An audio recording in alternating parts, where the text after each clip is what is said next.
When you think French hot hatches, you think Renault or Peugeot, right? But believe it or not, but Citroën too, over the years, has rolled out some truly sensational small cars. And here's one of them, the Citroën DS3 Racing.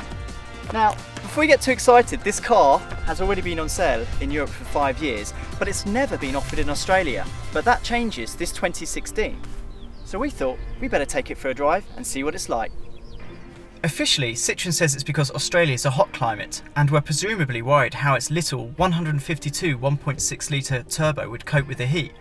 But that doesn't make any sense, especially when you consider Peugeot already sells the same engine in the 208 GTI and 308 GT. So inside the DS3 Racing, well, it's pure DS3. In fact, it's livened up with some fake carbon fibre, which I'm not really convinced about, and it's got these bucket seats that, yeah, they've got just enough support to make them worthwhile.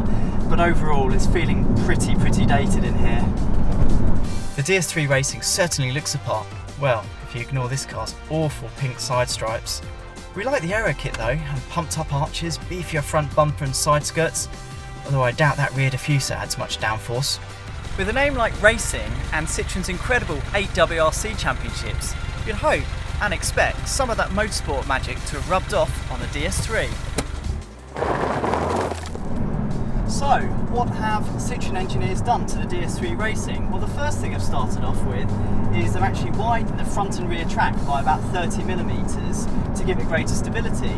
The next thing, and you really do feel this one, is the suspension has been lowered by 15mm, and it also gets stiffer springs and bespoke dampers. So behind the wheel of the DS3 Racing, it's a bit of a riot. I mean, this is pure hot hatch territory here.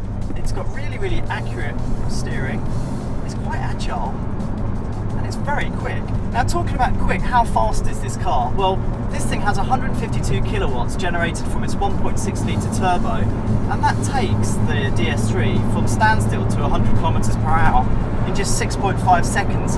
But there's a disclaimer, because in Europe we have higher octane petrol. Unfortunately, you guys in Australia, well, I think power's going to drop off to around 147 kilowatts, and that means this is going to be a lot slower.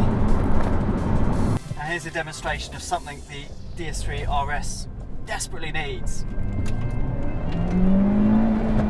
It really needs a limited slip differential, because with a mechanical diff it would just get rid of this car's traction problems. Crucially, Citroën needs to get the pricing right for the DS3 Racing if it's to stand a chance of beating the brilliant Fiesta ST. In the UK it was always too expensive and priced itself against cars like the Mini Cooper JCW and bigger hatches like the Megane. However old it is, it doesn't matter. We're just glad that Citroën Australia has finally got its act together and brought us the DS3 Racing. If anything, it's just a hint of what's to come from Citroën and the DS brand.